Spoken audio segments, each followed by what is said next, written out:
August 1947. The British are quitting India nearly 200 years after they took power.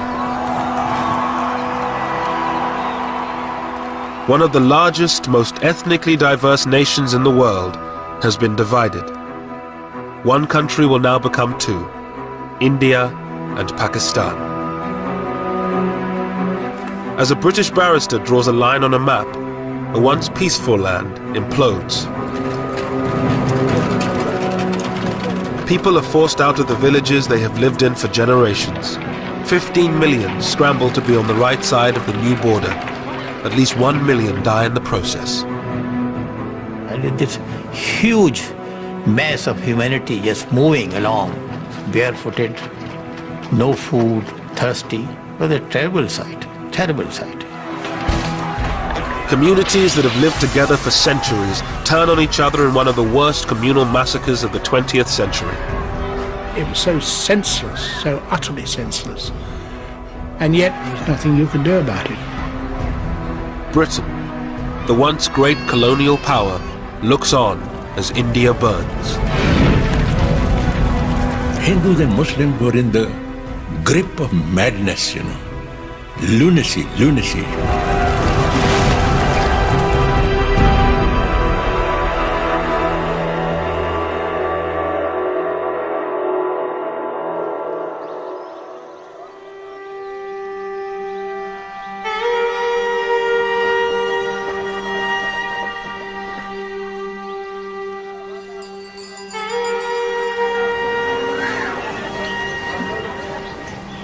In 1946, British India was largely at peace. On the surface, there was communal harmony between Hindus, Muslims, and Sikhs.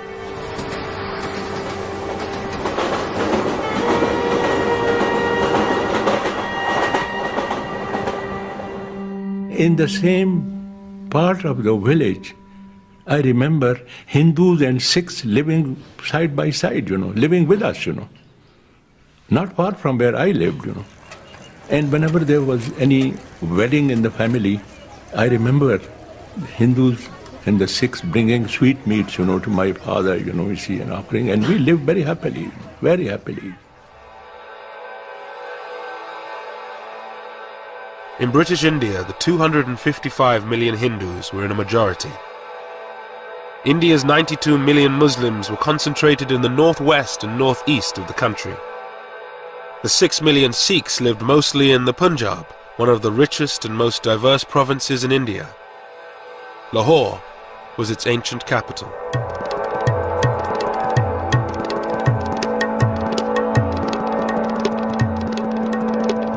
Lahore was one of the most cosmopolitan cities in the country, a center for education and fashion.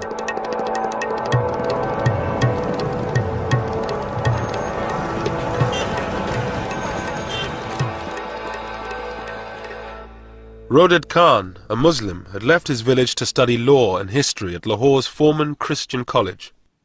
Lahore took my breath away, because it was a different city, and it was a different world.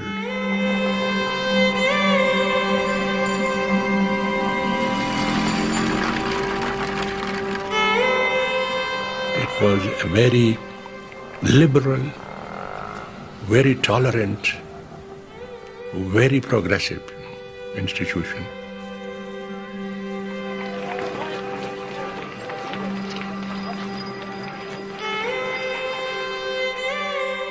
At the same time, Somanand, a Hindu, was in his final year of school in one of Lahore's fashionable suburbs. The fashions in Lahore became popular all over Punjab, not only in Punjab but in northern India.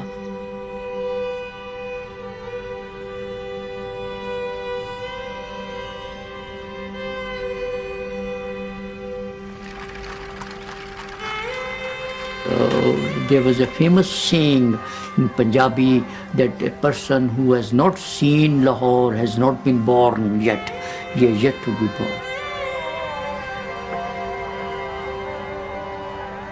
In a few months' time, the peace of this ancient city would be shattered.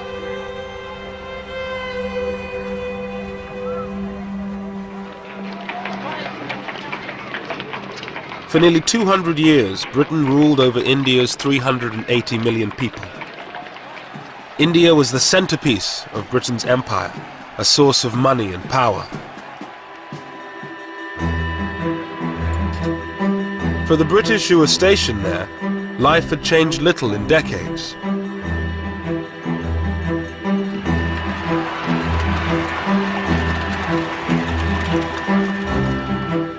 John Moores, an officer to a Gurkha regiment, had been in India for a year. We had a hunt, and they'd imported these hounds possibly in the 20s or somewhere like that, and they used to hunt jackal. The tribesmen would come in with a live jackal and release them eventually, and then the hunt would take it out and try chasing them. But then you had to have a whole brigade out defending the hunters. They would be deployed all round over so many miles.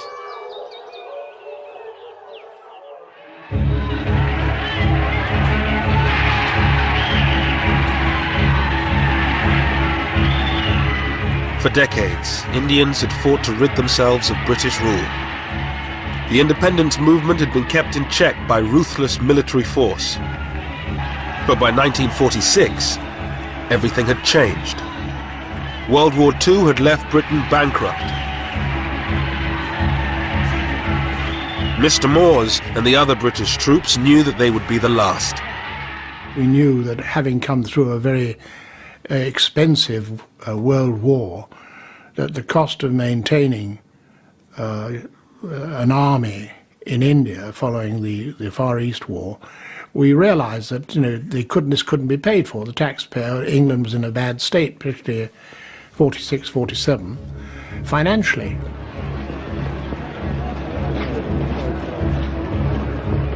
But India's independence leaders were divided over what should happen when Britain left. The Indian National Congress, under its leaders Pandit Nehru and Mahatma Gandhi, demanded a single state where all religions would live side by side. But many Muslims feared living under a Hindu majority. Even in the middle-class homes of Lahore, ancient prejudices ran deep. At one level, they had very cordial relations. Our Muslim neighbors were very good. They helped us, we helped them. But see, Hindus had a curious inhibitions.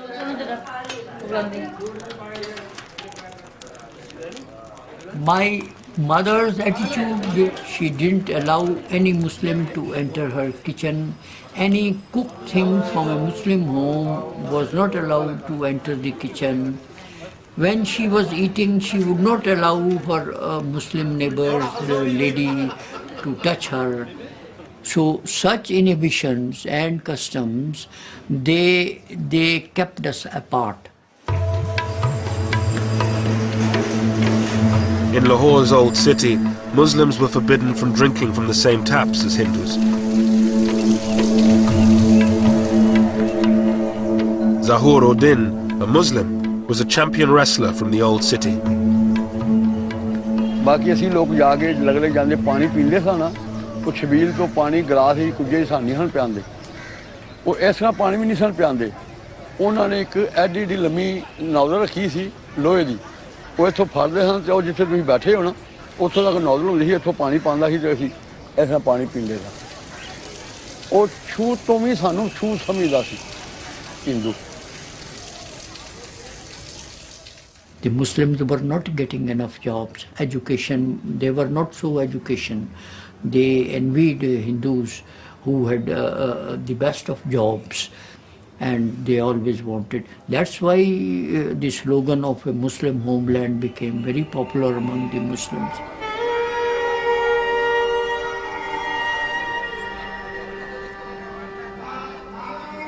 Muslim fears that Hindus would dominate an independent India drove the demand for a separate Muslim homeland.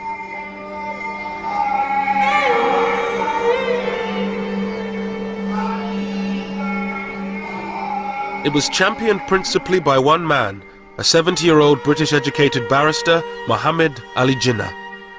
His Muslim League demanded the division of India into two, one country for the Hindus and Sikhs and another for the Muslims. Once the British leave, and there will be a democratic form of government, you see, But in a democratic form of government, the Hindus will always be in a majority, and the Muslim will always be in a minority. We have no chance. Our minority will never be transformed into a majority, and the Hindu majority will always remain a permanent majority. Therefore, we have no chance. Pandit Nehru, the leader of Congress, toured the country arguing the case for a united India. The whole idea that India should be divided was based on a fantastic notion that religion constitutes nationality. Nayantara Sehgal lived with her uncle, Pandit Nehru. While I was growing up, the entire national movement, which had cut across religion, region, caste, class, sex, it had been a truly unifying experience. So for a person like me, it was an absurd idea that India should be divided. It made no sense of any kind.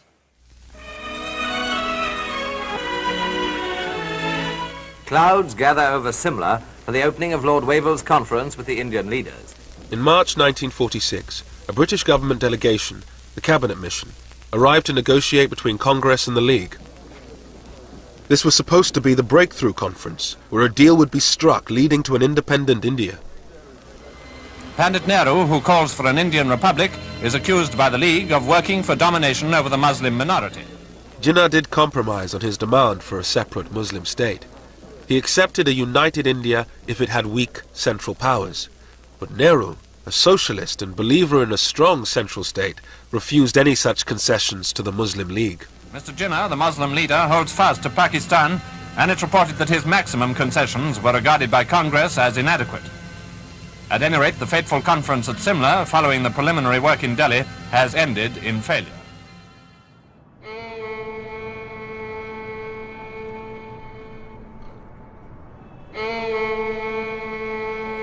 Calcutta, a stronghold of the Muslim League, August the 16th, 1946.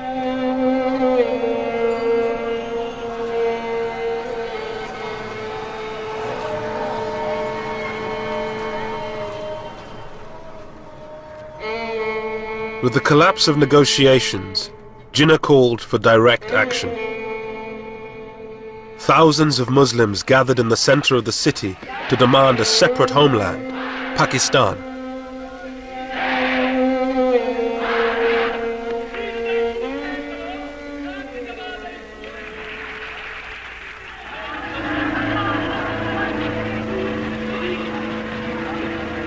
As the crowds dispersed, the more radical elements headed for the Hindu parts of the city.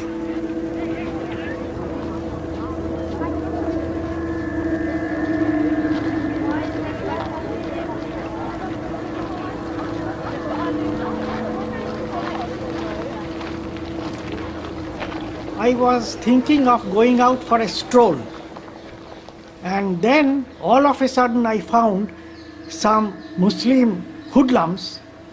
They came out, shouted, Nara-e-Takbir, Allahu Akbar.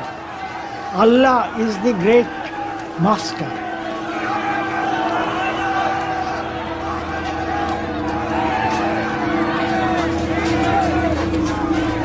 Local gangsters hijacked the demonstration. They whipped up the mob, and it turned violent. Then I found that a neighbor who had come out to see what was happening, his head was cracked and lay bleeding. So I thought that going out would be absolutely foolhardy. Then these boys, they started hitting the doors, and they said that we will not spare any Hindu.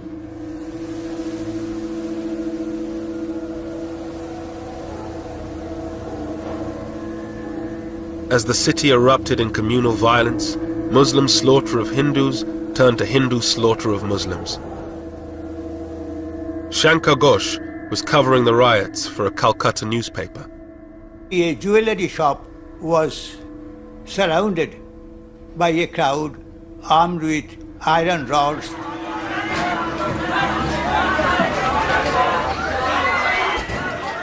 An elderly employee, he was already half dead in fear. He came with his folded hands like this. But this furious mob, they had no time to hear what he wanted to say. So I think a boy of 14 or 15 just pulled his leg as he came out, and the man fell down, and someone hit him on the head with an iron rod. I think that one blow had finished him.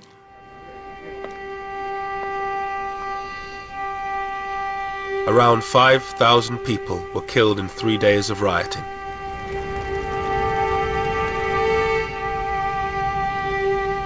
But the British, with one eye on leaving India and fearful of being overrun, ordered the troops to stay in their barracks until it was too late.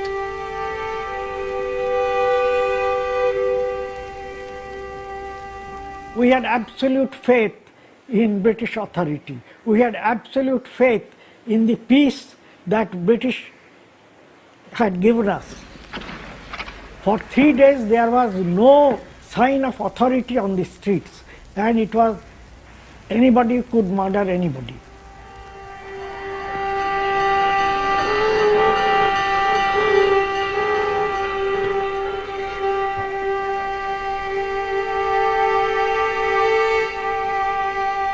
The Calcutta killings shattered the hope of the British that they could get out of India quietly and peacefully. With religious hatred and suspicion growing, the dream of a united India seemed to be falling apart. Pran Chopra was a young reporter for All India Radio at the time of the riots. Until then, there was still a possibility that there could be an undivided India. That impression evaporated in the heat of what came to be known as the Great Calcutta Killings. Once that impact spread through the rest of the country, the hope that India could remain undivided began to vanish. After Calcutta, the violence spread. In Bihar, Hindus largely massacred Muslims. In Noakhali, in Bengal, it was Hindus who were mostly under attack. With British power waning, India was in danger of falling apart in the chaos of communal violence. One man thought he could bring the country together and maintain the dream of a united India: Mahatma Gandhi. Ashoka Gupta was one of Gandhi's disciples. After the riots, Gandhiji's attitude was that we are same people, born in the same country, brought up in the same country. We have believed in the community living. Whether you follow this faith or that faith, it doesn't matter. It's the humanity which concerns.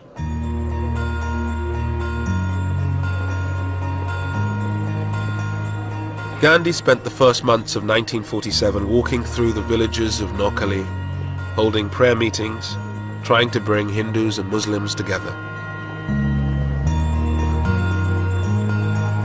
Ashoka Gupta went with him.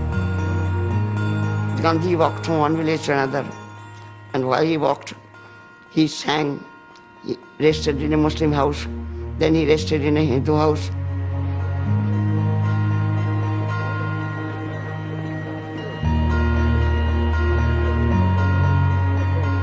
But the great pacifist and campaigner for independence was hardly the unifying figure he wanted to be. Gradually, the prayer meetings, the non-Hindus were absent. Shankar Ghosh reported the story for his Calcutta newspaper. The Muslims were not keen to come to him, were not keen to listen to him. And Before Gandhiji went on his morning trip from one village to another, they used to defile the path, spread thorns, bones, etc. on this road. An advance party had to be sent because he was in Noakhali, he was not wearing any shoes. He was walking barefoot. Gandhi had always opposed constitutional concessions to Muslims. For many of them, he represented Hindu supremacy. Mr. Gandhi did not appeal to the Muslims, He failed to win the hearts and minds of the Muslims of India, The way he used to talk about politics and his language, it was foreign. It did not appeal to Muslims at all, But he used to be practically, naked. He used to have one arm on the shoulder of one girl, and he should have another arm on the shoulder of another. And the Hindus thought he was a saint, Gandhi's dream of a united India seemed to be collapsing.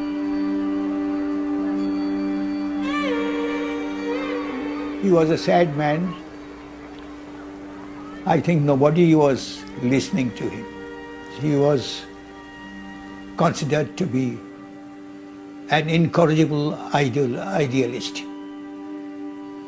who has no connection with reality.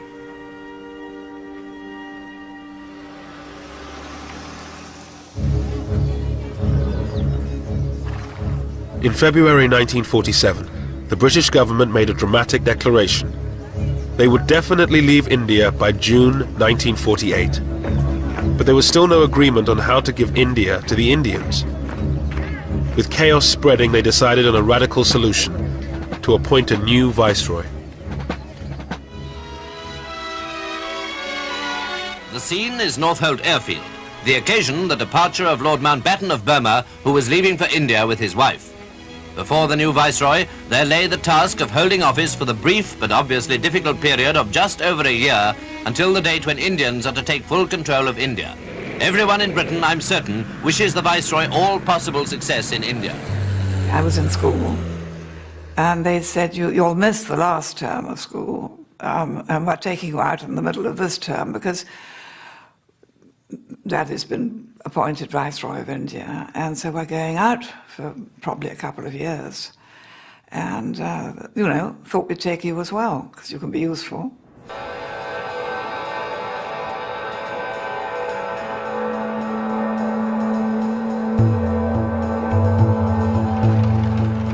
In March 1947, Mountbatten arrived in India. The former Supreme Allied Commander of Southeast Asia had a reputation for being a decisive leader, a man who could knock heads together. His brief was simple: to get a deal and get Britain out before India imploded. The swearing in, of course, was a very great ceremony in the Durbar Hall, and so trumpeters and all the staff in their full dress uniform, my father in full dress uniform, my mother in a long white dress, and I think a sort of laurel wreaths in her hair. And they looked like film stars.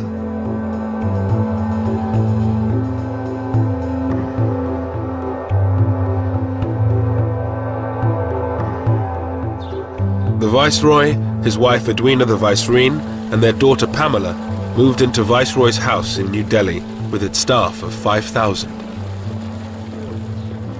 In Viceroy's house, there were indoor gardeners. Now, the indoor gardeners just arranged the flowers in the vases and changed the water. And there were 25 of them as indoor gardeners.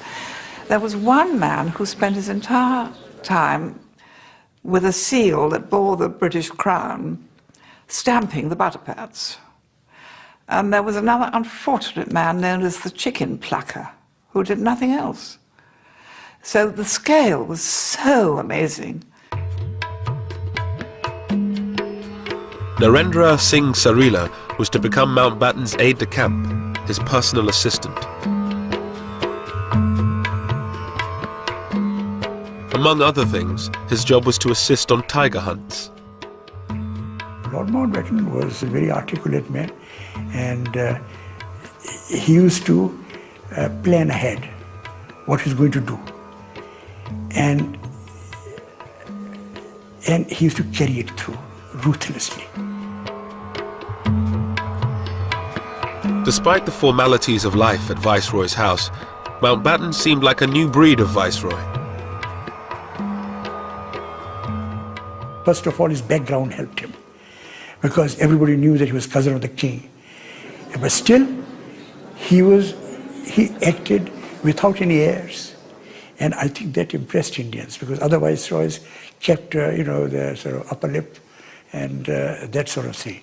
And I think that helped to impress people.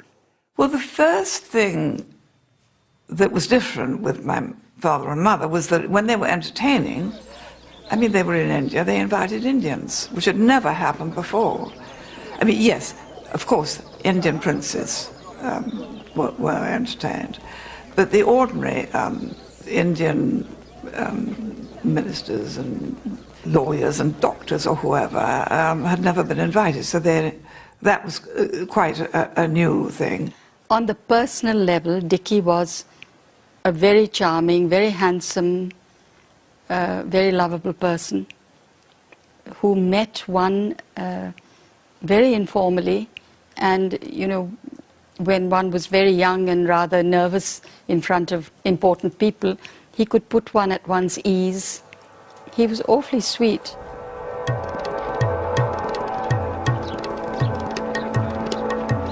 Mountbatten's first task was to meet the Indian leaders, Mahatma Gandhi and Pandit Nehru for Congress, and Muhammad Ali Jinnah for the Muslim League.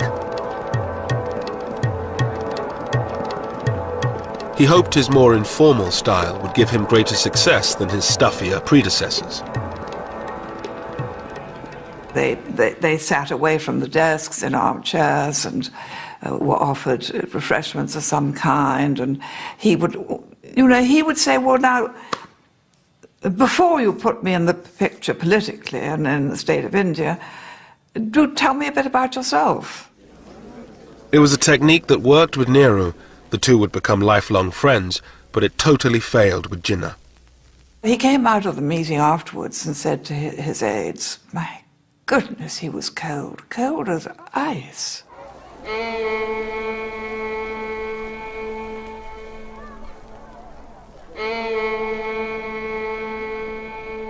There were now constant negotiations.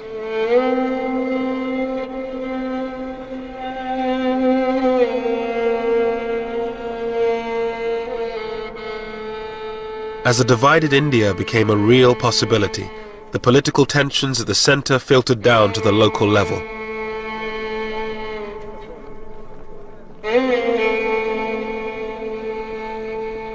The Punjab was worst affected. The province was one of the wealthiest in India. Hindus, Muslims and Sikhs all claimed it as their own.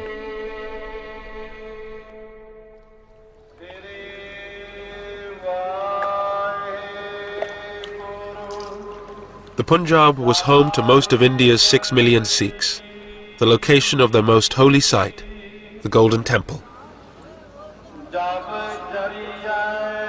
The Sikhs' great fear was that if India was divided, the Punjab, with its Muslim majority, would end up in Pakistan.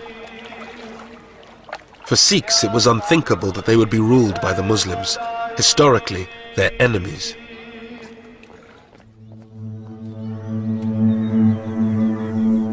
In many villages of the Punjab, communal harmony began to break down.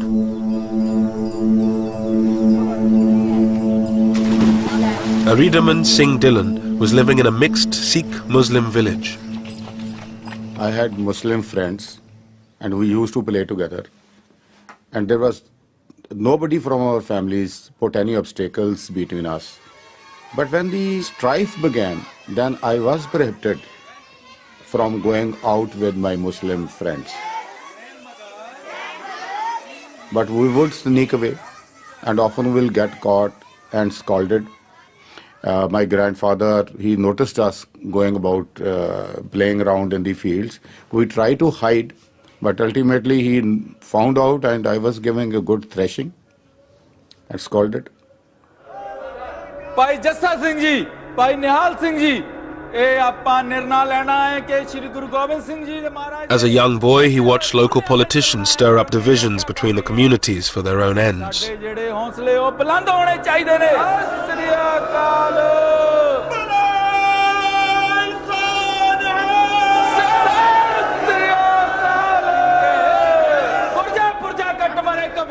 They have to whip up the sentiments of the people. And the easiest way to whip up the sentiments of the people are to tell them that their religion is in danger, that is, their community is in danger. What else would they tell? To hoodwink people, to get votes out of them, to get support out of them. The people had to be hoodwinked.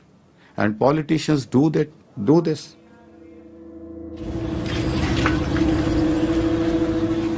Tension also increased in the Punjab's capital, Lahore. Student Somanand always had a lot of Muslim friends. They now refused to talk to him. A class fellow of mine raised the Congress flag on the school building. The Muslims were very furious. Why? They also raised their Muslim League flag on the school building. So the tension increased. The distrust was already there under the surface. It was there for centuries, but now it came above the surface. John Moores and his band of Gurkhas were now sent to Lahore to help the local police keep the peace. We arrived in Lahore around about the 23rd of April. We already knew that there were rumblings going on for intelligence that had been passed to us, and we were briefed on that. And our first job was to get to know the city and how to get around it.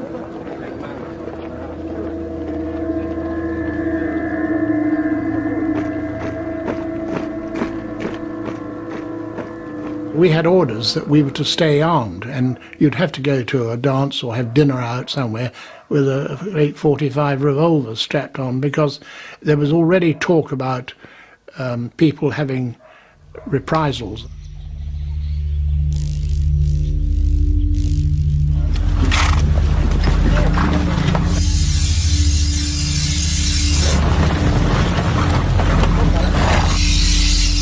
In the villages of the Punjab, there were few British patrols. The Sikhs began forming jathas, armed bands. Many Sikhs had served in the British Army during the war and still had their weapons.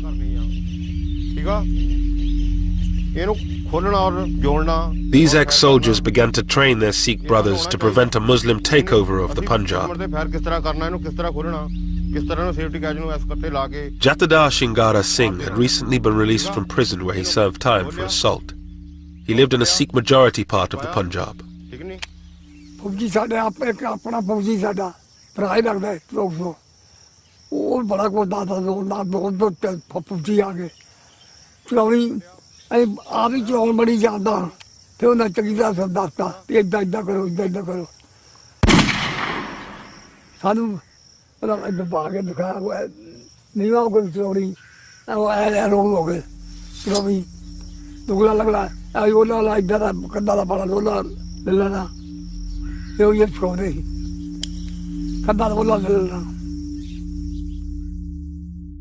A number of Muslims from our village had come down to see my grandfather and told him that they have heard rumors that certain people are getting together in adjoining villages to attack our village and other villages to kill the Muslims.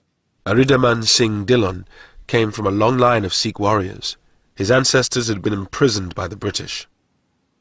His grandfather, the village head, refused to join in the wave of communal violence. A committee of Sikh, Hindu and Muslim people were created, and they were given small arms like lances and axes. We had a couple of guns, and the basic reason for doing this was to guard their own village against the people coming to loot the Muslims of that village and to guard their Muslim friends.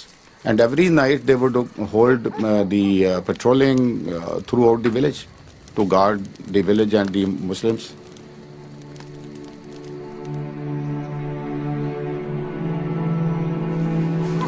Seeing the Sikh preparations for war, Muslim villagers decided to launch a first strike. In March 1947, Sikh villages around Rawalpindi came under attack. झाड़ियां को बड़े आदमी दिसन लग पे अल्लाह अकबर या अली अक्का अल्लाह अकबर या अली नाल ही उन्होंने कुलाड़ियां होंदियां सन कुलाड़ियां उछाल रहे सन और बड़े मतलब यानी एग्रेसिव सन बड़े गुस्से विच सन जिस तरह कि सानू खाई जाणगे ते साडे वास्ते एक नवी गल सी कि सदियां तो असीं उत्थे लोग रह रहे सन कि होया की है.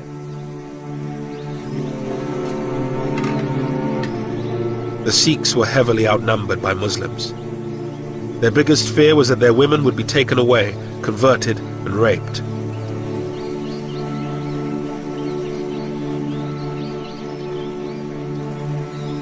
एक मुसलमान सी गुलाम रसूल उसदा नाम सी उसने एक लड़की दी डिमांड की थी कि एक लड़की मैनू दे दिओ ते असीं सारे लोकां नू ओ बदमाश टाइप दा आदमी सी और असीं सारे लोकां नू इत्थों हटा देंगे.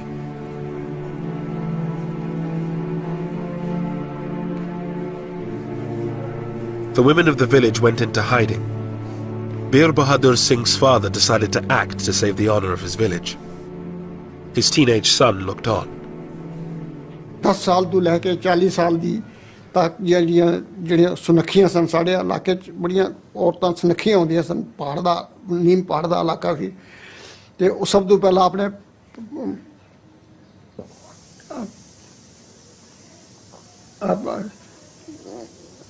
थोड़ा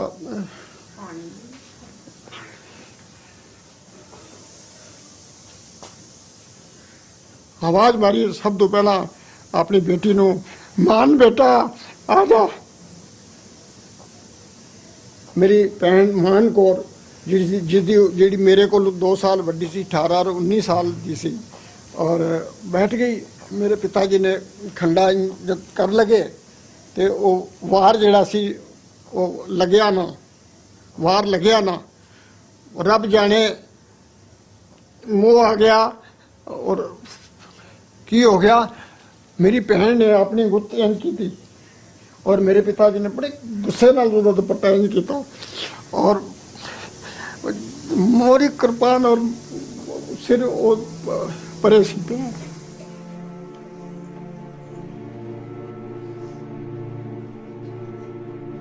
और दो चाचा भतीजा ने मेरे एक होर ताया जी भी उपर सन जिन्हों का काफ़ी बड़ा शरीर सी उन्होंने सारिया ने कट्टना शुरू किया. खट खट खट की आवाज़ आन सी. मैं यकीन जान के जाना 60 साल मैंने अज की याद है किसी ने हाई नहीं की बस वाहगुरू की आवाज़ आती रही है. किसी ने हाई नहीं की कोई नस्सी नहीं किसी ने रोला नहीं पाया. Such scenes were repeated throughout the western Punjab in March and April 1947.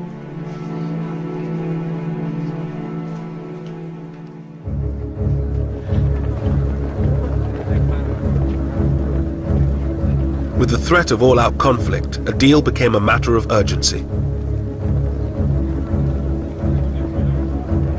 The Congress leader, Pandit Nehru, now had power within his grasp. But to get the British out quickly, he had to compromise. He abandoned his dream of a united India and accepted partition. A statement will be read to you tonight, giving the final decision of His Majesty's government as to the method by which power will be transferred from British to Indian hands. On the night of June 3rd, 1947, Mountbatten, Jinnah and Nehru broadcast the news that they had finally struck a deal. They would divide India in two. I must honestly appeal to every community, and particularly to Muslim India, to maintain peace and order. I couldn't believe it. I couldn't believe it. It was like a dream come true, you know. mighty forces are at work in the world today and in India, and I have no doubt that we are ushering in a period of greatness for India. I remember I heaved a sigh of relief that there was partition, because we did not want to live with the Muslims anymore. But there can be no question of coercing any large areas in which one community has a majority to live against their will under a government in which another community has a majority. The partition deal involved giving those provinces with a Muslim majority to Pakistan and those with a Hindu one to India. But Mountbatten and Nehru insisted that the Punjab and Bengal would be treated differently despite their Muslim majorities. Jinnah was forced to accept that both these provinces would be cut in half and divided between India and Pakistan. The next day, at a press conference, Mountbatten dropped a bombshell. Britain would not be leaving in June 1948, as had been planned, but on August 15, 1947, just 3 months away.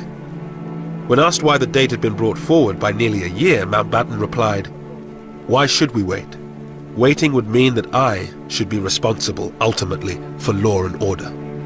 It should have been possible for them to say that, look, there is no great hurry, don't fix a timetable, let it proceed in a more orderly manner.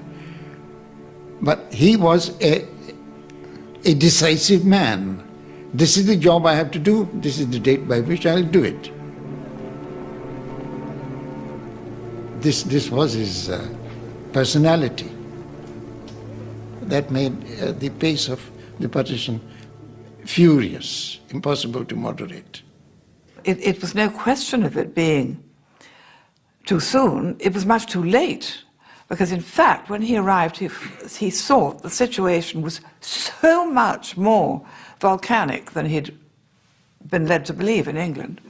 And he had that diary that he had over everybody's desk saying however many days to independence, because it seemed so unbelievable. And the next morning you went into your office, it was 1 day less, and it certainly concentrated people's minds.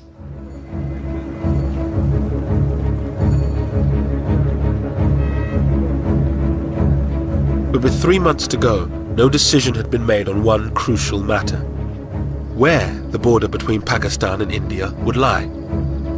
A new boundary had to be urgently drawn up. The man chosen for the task had never been east of Paris: British barrister Sir Cyril Radcliffe.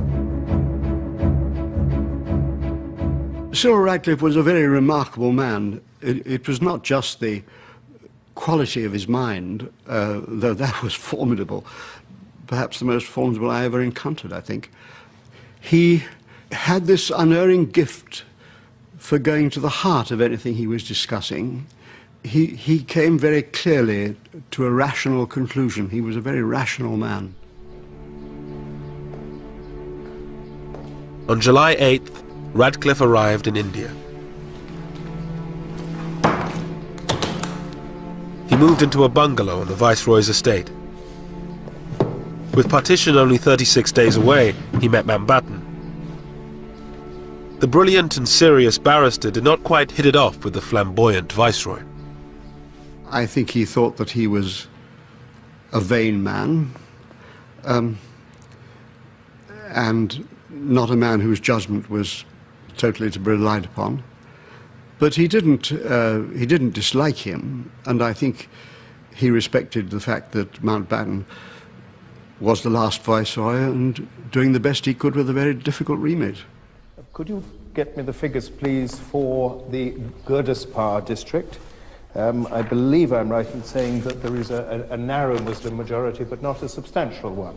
Yes, it's 50.6%. 50.6. With his private secretary, Christopher Beaumont, Radcliffe began his work.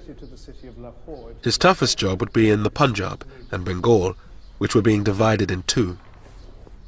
Radcliffe was being asked to draw a line through the middle of both provinces. In doing so, he would look at which religion was in a majority in each individual district, but he would also take into account other factors, such as the connection of railways, canals, and irrigation channels. In the streets of its great capital Lahore, there was uncertainty over which side of the city the border would fall.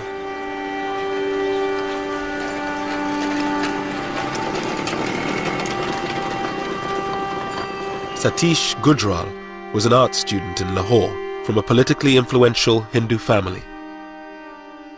Most of my Muslim friends also agreed that logically speaking, there was more chance that Lahore will go to Indian side.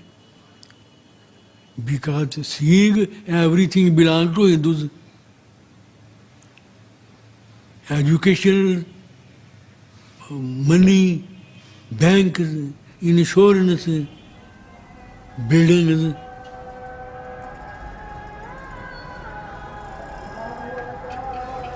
या मौला जी दोवां कन्ना ही फिर लाहौर सन पाकिस्तान च लिया असीं इत्थे ही रहिए असीं घरों बाहर ना निकलीए सारियां कबरां भी इत्थे निकल गईयां असीं ते मरांगे इत्थे घरों बाहर ही निकले ना किते गए ने ना किते आए ने On the quayside at Bombay, Viscount Mountbatten bids bon voyage to 1,500 British soldiers. With tension increasing, the British government decided this was the moment to bring most of the remaining troops home. 50,000 more.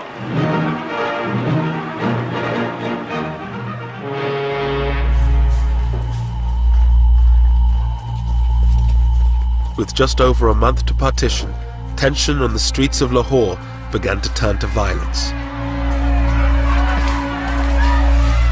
There was a date and everybody then knew that do whatever you can now, because after this date you won't be able to do it. Whether it's looting Muslims or looting Hindus, whatever it might be. So therefore the date itself became a driver. With the border still to be decided, Muslims, Sikhs and Hindus began to clear their neighborhoods of anyone not of their community. माहौल जो खराब होंदा गया फिर इहो ही होंदा गया कि इत्थों जेह्ड़े मुंडे सन ना वो रेहड़ी ते वड्ढ के ना वड्ढ वड्ढिया करके एक अद्धा बंदा लग्गेआ कोई फस गया उन्होंने वड्ढ के ते बोरी च पा के ते उत्थे लिया के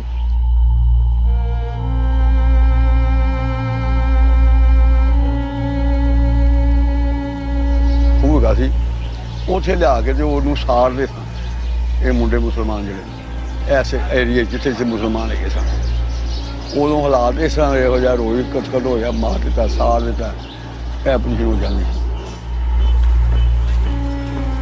Despite violence erupting around the Punjab, the British presence was now minimal. John Moores and his small group of Gurkhas did what they could in Lahore. You try to get in there quickly and say, well, what's happened with the police? And they say, well, this shop's been set on fire. And then the next thing which upped it would be someone would be killed or burnt. And so then you get a reprisal from the other side, then picking on somebody else. And gradually, this is how it escalated. It was like a bushfire.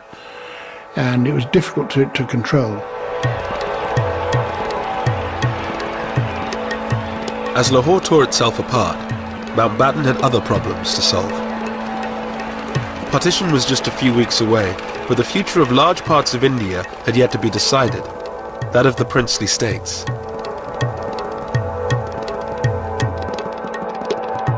Ruled by princes, these semi-autonomous states were dotted around India. They had been allowed to run their own affairs in return for their loyalty to the British Crown.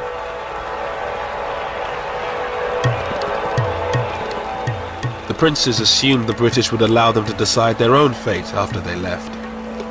But Mountbatten had done a secret deal with Nehru. He would hand most of them over to India. Narendra Singh Sarila, then a young prince, attended the meeting where Mountbatten announced their future. In July 47, my father said that the last Chamber of Princes meeting is going to take place in Delhi, in which Mountbatten will address the princes. It is an important meeting. You go, you deputize for me. You know, he was trying to build me up. On July 25th, the princes gathered to hear what Mountbatten was offering them.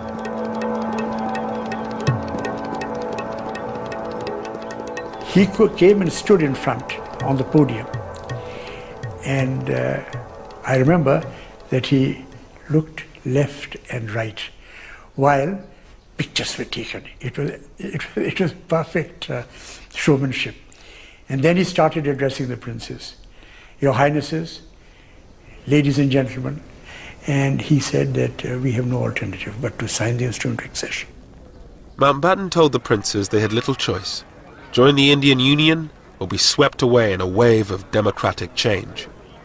And I think this made a great impression, and many of the princes who had these ideas that they would become independent and do what they like, they just collapsed. They realized that if they didn't sign, most of the princes, small ones, they would be most probably wiped out. With the princes in the bag, the partition settlement was nearly complete. All that remained was the final border, down to Sir Cyril Radcliffe. I think it was the loneliness of the decision which I remember him talking about. It wasn't a single decision, it was a series of decisions about where the line should be drawn. These decisions were going to be his, and he had to take responsibility for them. And I think he found that a lonely experience by comparison with some of the things he'd done. Sir Cyril had no time to see what was happening in the lands he was dissecting. His approach to drawing up the boundary, separating majority Hindu Sikh areas from majority Muslim ones, almost certainly encouraged the religious cleansing of entire districts. There were areas where the margins were not very great. Therefore, the majority in those areas wanted to make sure that the process didn't get fudged with small numbers. So drive the minority out, whether it is Hindu or Muslim minority, to make sure that this bit of territory doesn't slip out of your hands.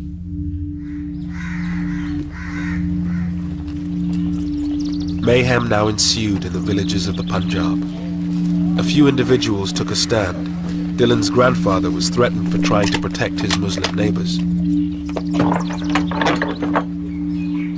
Some people had often sent messages to my grandfather that people who were going about looting and killing Muslims, they wanted to eliminate our family because we were putting an obstacle in their way. But my grandfather would not be deterred. He would not be afraid. He was that way.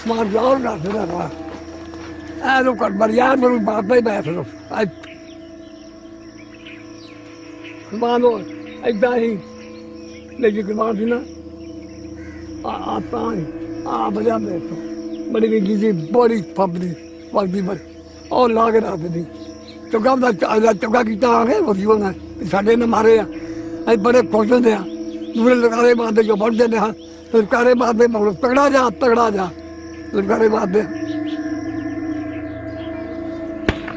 ये जिन्हें मैनू गलत होगा ना मैं कामयाब काम बहुत कामयाब था मैं ज़्यादा मन्ने तो नहीं मैं हूँ एक तरह मैंने कोई बंदा कला लोग छोड़ते हैं गला कर दिया बुढ़ा जी गला कर दिया किन्ने एक दिन में था मैं दिल नहीं सकता मैं जेड़ा ला उधर काम नहीं करता रहा. Small contingents of British-led troops scoured the countryside trying to stop the violence. But by then, there were just too few to make a difference. One had messages coming in all the time by hand, written messages. I can remember one, it was rather a sad, pathetic note by some chap who could write a little bit of English. And he had been in the Indian Navy. And on a scrap of paper, this came in one day saying, I'm home on leave at this particular village. And my name is so-and-so, my number is so-and-so, please can you come and help us, we are going to be attacked. But by the time we located the village, we got there and the village had been attacked and I couldn't find this man, a lot of people were killed. So it was that sort of message, it was sad, you know, people desperate for help and knew where we were. But when I say we were only 100 people. I mean, the whole area was something like, what, 50,000 square miles? One village I went into where we knew there was something afoot. I hadn't been told to go there. I was coming back at the end of a patrol and I saw vultures circling, and so that was usually a pretty good indicator. And got into the village and sure enough it had been completely decimated. The well was full of bodies. One woman had been pregnant and she'd been carved open completely and breasts had been cut off, and awful atrocities. ਮਾੜਾ ਲੱਗਾ ਉਹ ਸਾਨੂੰ ਉਹ ਗੱਲ ਨਹੀਂ ਨਾ ਮਾੜੀ ਲੱਗਣ ਦਿੰਦੀ ਸੀ ਸਾਡੇ ਬਾਰੇ ਫਿਰ ਉਹ ਤਾਂ ਸਾਡੇ ਬੰਦੇ ਆਏ ਨਾ ਉਹ ਤਾਂ ਇੱਦਾਂ ਹੀ ਸਾਨੂੰ ਮਾਰੀ ਜਾਂਦੇ ਆ ਅੱਧੇ ਜੀ ਮਾਰਦੇ ਆ ਉਹ ਨਹੀਂ ਮਾੜਾ ਲੱਗਣ ਦਿੰਦੇ ਇਹਨੇ ਚੰਗਾ ਹੁੰਦਾ ਜਰਾ ਇਹਨੇ ਚੰਗਾ ਹੁੰਦਾ ਹੈ ਕਿੰਨੇ ਬੰਦੇ ਜਿਹੜੇ ਚੰਗਾ ਹੀ ਆ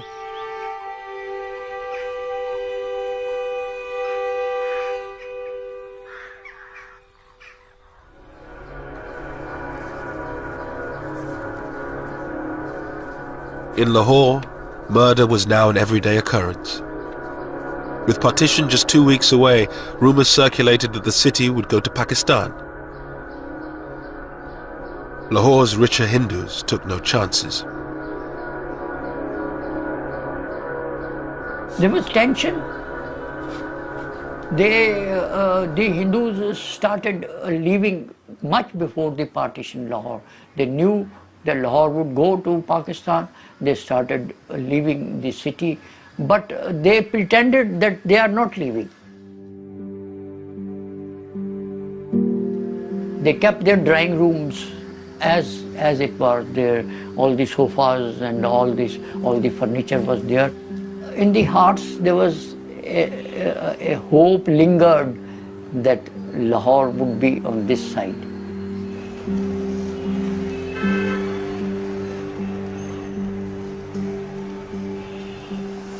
ਕਈ ਜਿਹੜੇ ਮਾੜੇ ਮੋਟੇ ਸਨ ਉਹ ਜਾ ਉਹ ਤਾਲੇ ਮਾਰ ਕੇ ਵਿਚਾਰੇ ਲੁਕੇ ਰਹਿ ਕਿੱਥੇ ਜਾਈਏ ਕਿੱਥੇ ਆਈਏ ਉਹ ਲੋਕ ਹੀ ਮੋਏ ਨੇ ਜਿਹੜੇ ਸੌਖੇ ਸਨ ਉਹ ਪਹਿਲੇ ਹੀ ਨਿਕਲ ਗਏ ਸਨ ਤਾਲੇ ਮਾਰ ਕੇ ਜੰਗਲੇ ਮਾਰ ਕੇ Som's father, a bank manager in Lahore, said if they could live under the British, they could live under the Muslims. I didn't want to leave. My father also didn't want to leave. He hoped. And he said, okay, all these people who are leaving, they are fools. They'll come back tomorrow.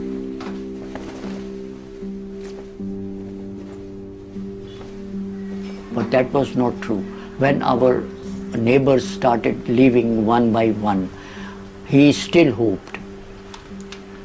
Our closest neighbors who we had very close relationship, the Bhatiyas, when they left, my father wept that day. As thousands fled, Muslim gangs set fire to the Sikh and Hindu areas of the old city. The old Lahore, beautiful and historic, was in flames. At night when I used to sleep on the terrace, I could see the Hindu Shahalmi area burning 5 miles away. The flames could be seen. So high the flames were. Shahalmi was a thickly populated Hindu area. It was burnt down completely. And I could see 5 miles away the flames, the light, all that. And we were so terrified that night. All around my house, people were running.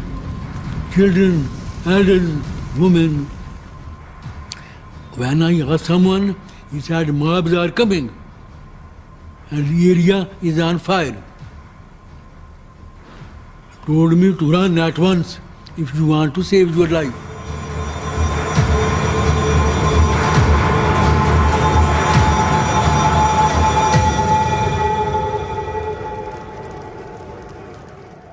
The whole horizon full of fire, smokes, and all red.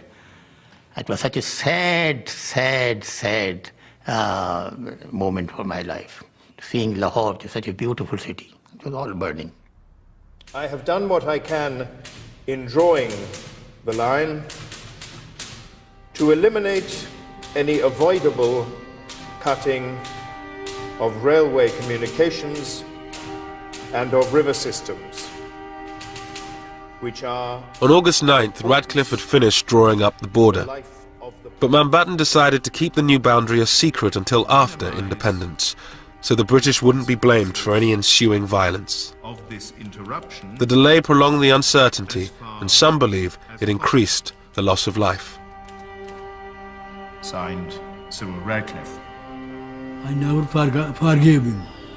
Why he kept the decision to be announced about Lahore so late? I feel much killing could have been saved if they had announced the fate of Lahore 15 days before.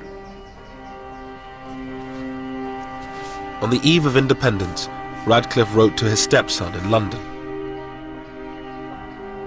Nobody in India will love me for my award about the Punjab and Bengal, and there will be roughly 80 million people with a grievance who will begin looking for me. I do not want them to find me. I've worked and travelled and sweated. Oh, how I have sweated the whole time. Radcliffe left India 4 days later, never to return. He was deeply conscious that his rulings or his recommendations would generate controversy, conflict, and the possibility of a loss of a lot of human life. I do remember him saying that any solution, any drawing of the line would have done that.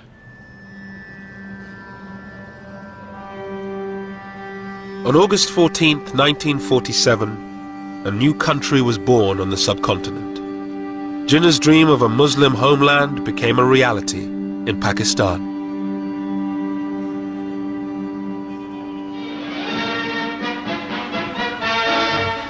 Through Karachi's streets drives the Quaid-e-Azam, Muhammad Ali Jinnah, Pakistan's first Governor-General. It's Karachi's first day of independence, and the crowds are out to greet him and Earl Mountbatten. Mountbatten was in Karachi to declare independence for the newly created state. Bizarrely, no one except he and Radcliffe knew where its borders were, but this didn't stop the celebrations.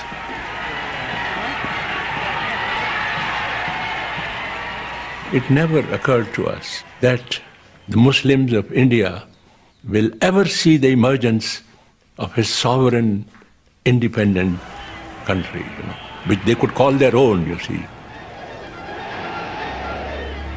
A country they could live for, a country they could die for, you see. It never occurred to us,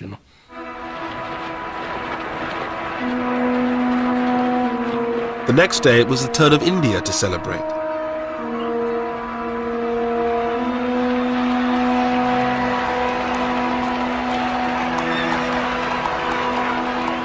Hundreds of thousands thronged the streets as Nehru, Mountbatten, his wife Edwina and their daughter Pamela made their way to the Constituent Assembly.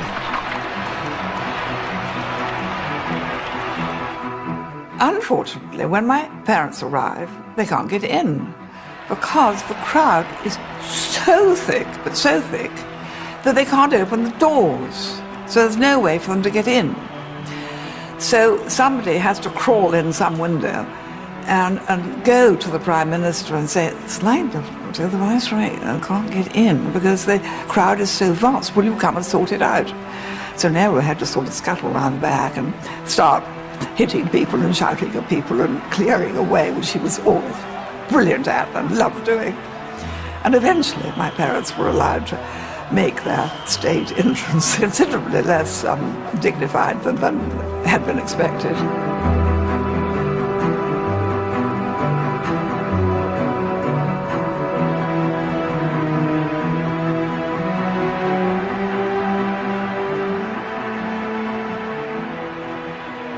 Well, you must remember that whatever the tragedy of partition, there are other aspects to it. I mean, it was an exhilarating occasion. There were millions of people out on the street celebrating.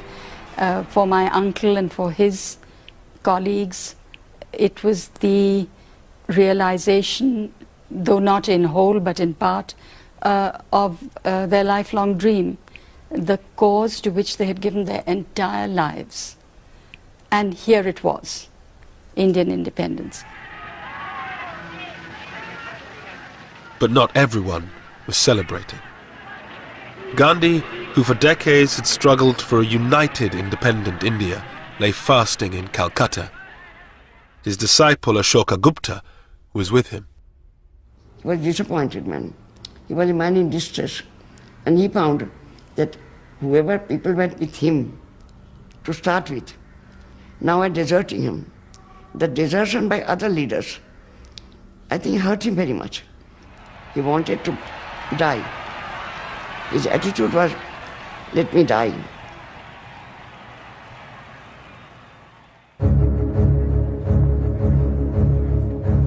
With the celebrations over, Mountbatten finally announced the new border.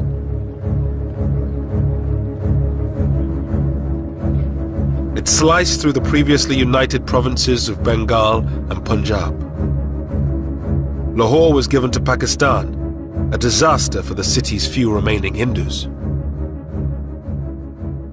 We were dejected and we were so sorry because, see, those Hindus, by that time, Hindus had realized that it would not be possible for them to stay in Pakistan.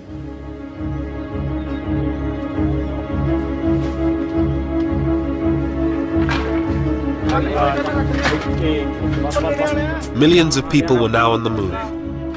Muslims who found themselves on the Indian side of the border, and Hindus and Sikhs who were on the Pakistani side.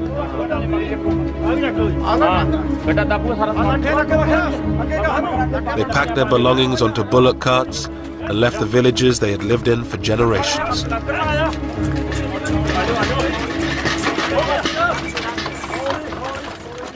डरते हैं जी हाँ डरते हैं बहुत तो डरते हैं ये भी अजीब आजन कोई चीज नहीं चुकन दी वाला भाई आके कुछ नहीं जाना तुम अपनी जाना ले जाओ गड्डियां ते बहन दी करो गड्डियां ते दो दो बोरियां आटा सुट लिया जिन्ना घर हैगा सके एक गड्ढा सी 6 घरां दा कोई पता नहीं सी इन्हां नहीं पता भी आया भी अपने पिंड ही जावांगे इत्थे बलगणी आउणा सी पिछे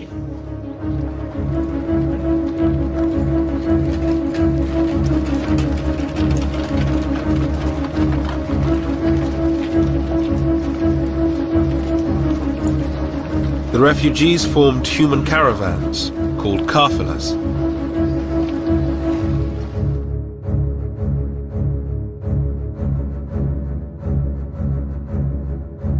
The lucky ones had military escorts to protect them from armed bands waiting on the roads.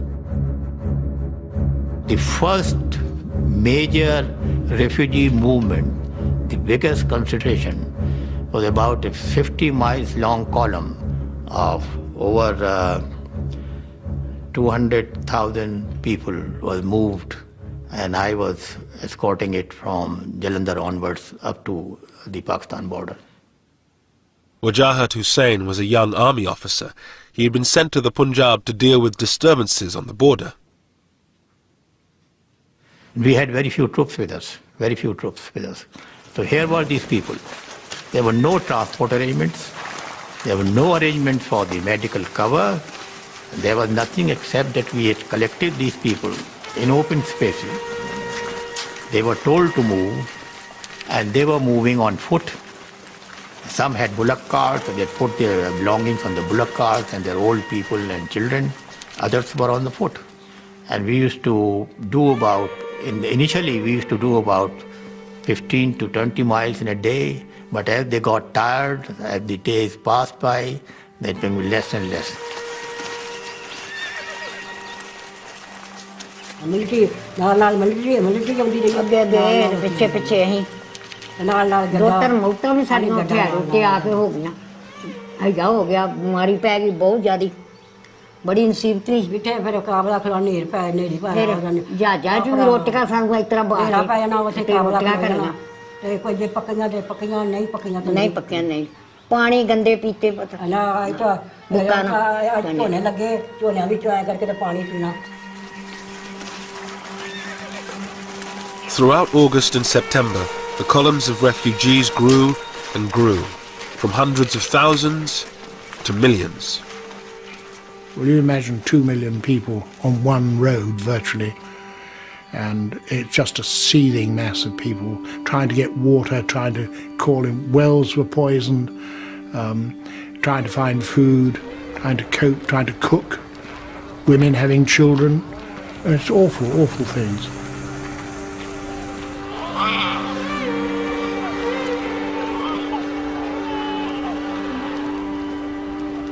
And of course they often tried to stop us and to ask for help, and sometimes, if depending what we were doing, we'd stop and say, what's the matter, what do you want? And then they'd say, we know we've no food, and we say, well, I'm sorry, I can't do anything for you, because that wasn't our job. We just didn't have any food to give them.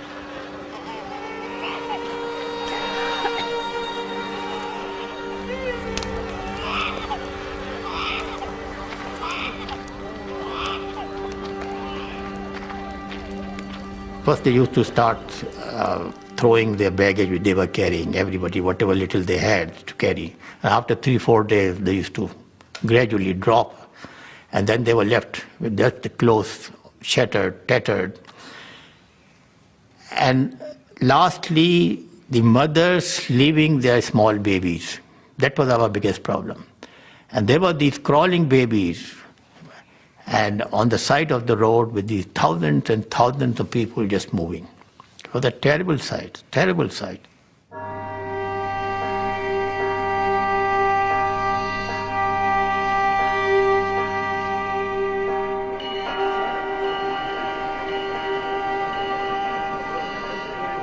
Tens of thousands of people boarded special refugee trains that made their way between India and Pakistan. They were easy prey for the armed gangs that roamed the countryside. It was John Moore's job to escort a trainload of Muslim refugees to Pakistan.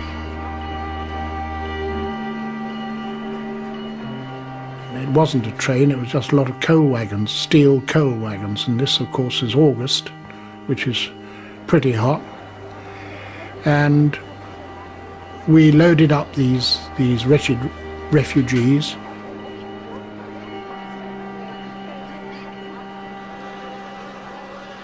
It was very distressing, and the journey from Ambala to Amritsar by train normally, you could do it in about, I suppose, 4 or 5 hours, and in this case it took 4 days.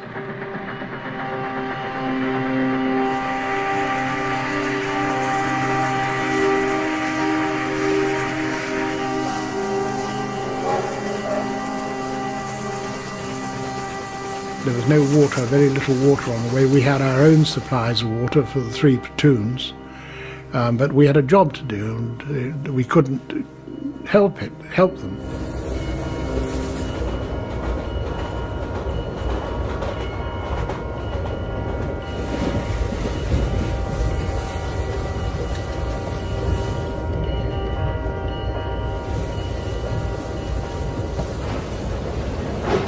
Three days into their journey, they reached the Sikh stronghold of Amritsar. Just 14 miles from the border, they were forced to stop to pick up water. The station had been taken over by hundreds of armed Sikhs. Amritsar station was crawling with, it was packed, it was like sardines, right across, not just the platforms, but across the tracks. They all had weapons of some sort or another. Some were old blunderbusses, some were fairly modern rifles, spears, swords. They were shoulder to shoulder crowds, and pushing and shouting and screaming, and you realized that you were just going into a hell, and if you didn't look tough, you were for trouble, because they would then have gone for us before the refugees. And I said the thing to do is to get the grenades out, let them see. A lot of them are ex-soldiers, these people here, the weapons they were carrying. Let them see you priming grenades, prime the grenades, and that they'll know you mean business then. And doing that, the crowd sort of melted back and away and left us clear. And I suppose we must have been in the station for about 4 hours, something like that.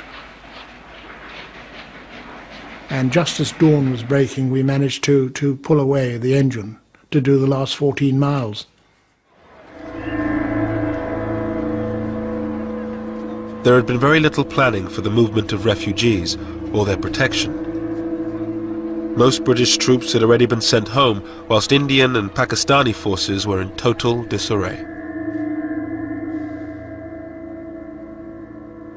They were totally inadequate forces. The reason was very simple, because the Indian army was being split. At the same time, don't forget that the troops were also concerned about their families, because wherever they came from, the trouble was going on in their homes also. So they were very much concerned.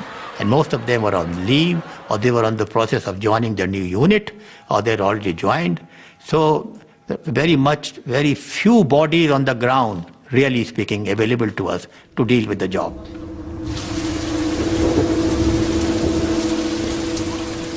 Most trains had no military escorts, with inevitable consequences. John Moores was called to Ambala station to meet a train that had been attacked. This was a trainload of, I don't know, 500, 600, 700 people, most of whom had been killed, slaughtered, mainly elderly people, young children, young women, and they had been attacked and slaughtered, shot.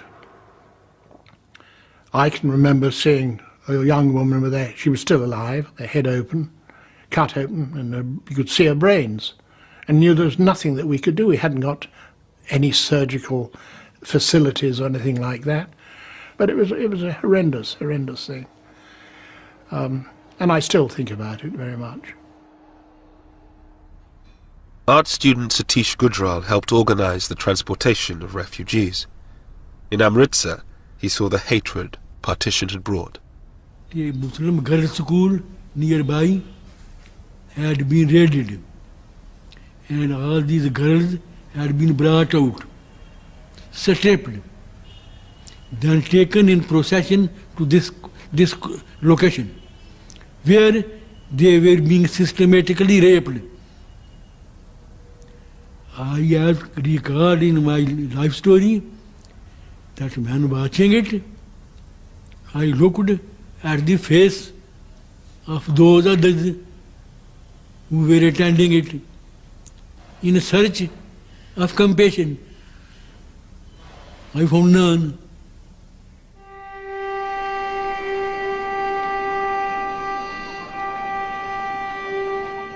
In the coming months, around 15 million people made the journey from one side to the other.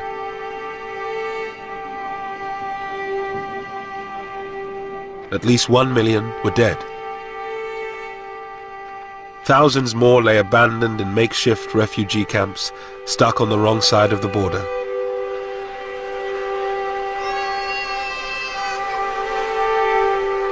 The Viceroy now led the relief effort. My mother was forever visiting the Punjab. She visited in 5 months. She did 70 major tours of the Punjab into the camps and trying to organize the camps, organize the hospitals, get guards on the hospitals, get food. And they soon learned that tell Lady Mountbatten something or answer one of her questions and something will happen.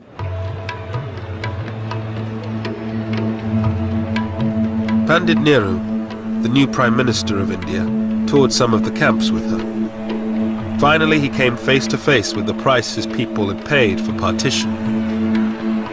Satish Gujral was in a refugee camp in Lahore when he arrived.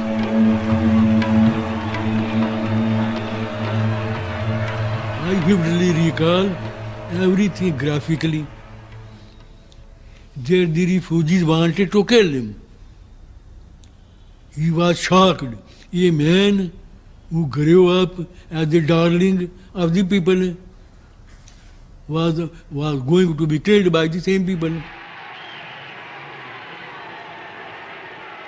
I had been in pro-Nehru fellow, but that evening I did not feel, because I thought for the leaders having been truly responsible for all this havoc. So I thought he was only harvesting what he had sowed.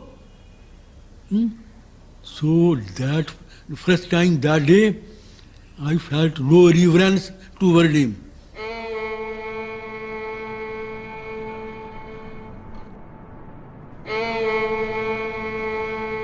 In Lahore, there were now few Hindus left. Somanand and his father were among the last. In the weeks following partition, they came under attack from Muslim gangs seeking a religiously pure Lahore. And it was free for all in the city. There was no one to check them. So they had come for that purpose, and somebody had given them our address and all that, and they came to kill us. But fortunately, we had a very narrow escape, and I was with a neighbor, with a Muslim neighbor, and they looted, they ransacked the house, took away all the clothes which they could use, all our shoes. And when our Muslim neighbor raised a hue and cry, they said, "We'll shoot you if you support the Kafirs." It was too much even for Som and his father, who throughout the violence had held out the hope that they could stay on in the city of their birth.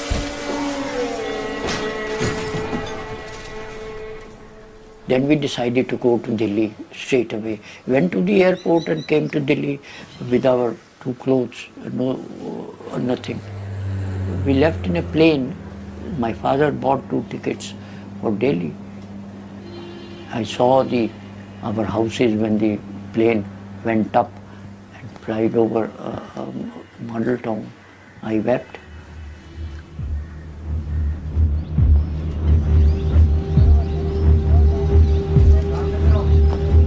In Dillon's village, where the Muslims had been protected by his grandfather, the Indian army arrived one day and ordered the Muslims out. It was a sort of very heavy moment. There were tearful departures and farewells. The Muslims left most of their assets and properties with their neighbors, thinking that they would be able to come again to pick those things up.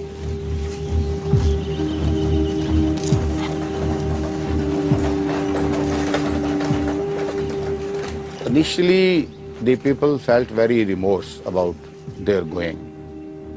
But then, in a couple of days, sort of they try to occupy their homes. They try to take away whatever they had left.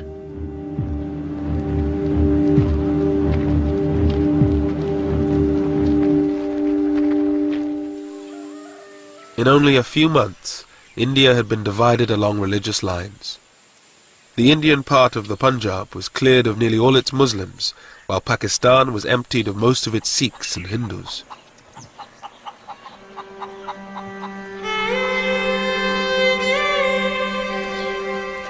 Lahore, once one of the most mixed cities in all of India, was now home only to Muslims. Gone was the cosmopolitan Lahore, you see.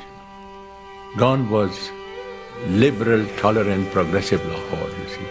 But I think culturally, Lahore suffered, you see. It was a great city in those days. It was a great city in those days.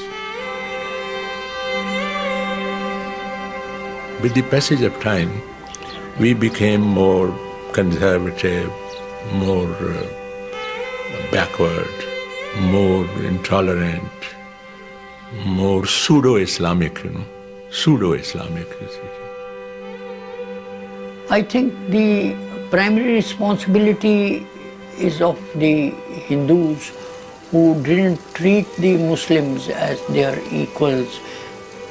That was the root cause. The Muslims and Hindus couldn't integrate despite living together for all these centuries. With the partition over, the job was done for the few British troops still left in India. John Moores returned to Britain at the end of 1947. I think the worst thing was that we couldn't stop the violence. The unnecessary cruelty is something which we didn't really know much about. Mountbatten stayed on in India until the end of 1948 as its Governor-General. He returned to his career in the Navy, becoming First Sea Lord. He was killed by an IRA bomb in 1979. The whole problem was that Mountbatten tried to do this job in too short a time. To expect a country to be partitioned, a new country to be created, and within 2 months move the portion of the government of India to Pakistan, and to move the troops to Pakistan and from Pakistan to India was a tremendous job. It cannot be done, and that's exactly what happened. Everything went out of control.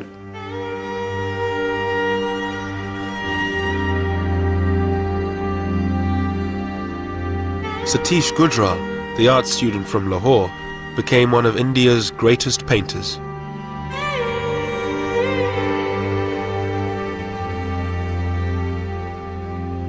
This experience sank in me so deep after partition, and began to paint without any consciously effort. This woman suffering, this brutality of man to man became my theme.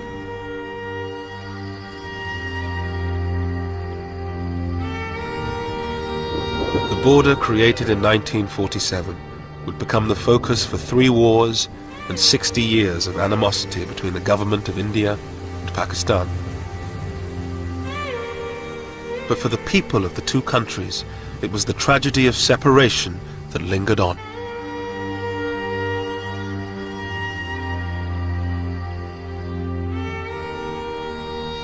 I missed my friends. I couldn't understand why they had to go. Why were they pushed away? The only thing was that they were being pushed away. I knew they were not going happily, so I couldn't understand why. And I still think, why? What did anybody get out of it?